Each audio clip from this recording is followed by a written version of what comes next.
God's blessing is manifested in your work, and if you do not work, God will not have the strength to bless you. Let's take David as an example. He was a master of his craft. He was never an ordinary person and never used his intimacy with God to settle for mediocrity. Even in those moments when he was tending his father's sheep, you could see his diligence and determination. It's the same with Joseph. God's grace could not single him out if he were not exceptional in himself. Joseph was never known to be a lazy person. His master could safely entrust him with all his household, and there was definitely something exceptional in this. All these examples show that a very important thing in preparation is loyalty. When you can read in Holy Scripture that more is given to a faithful person, then know that this applies not only to the spiritual side of life, it applies to all spheres. If you are faithful, you will be given much more. So ask yourself,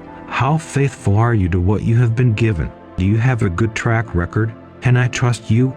Remember the Bible and you may notice that God only used honest men and women. For example, Joseph said, "How can I do this sin against God?" Daniel was doing his job well in the palace, so nothing could be used against him and nothing could affect his faith in God. Can you say the same about you?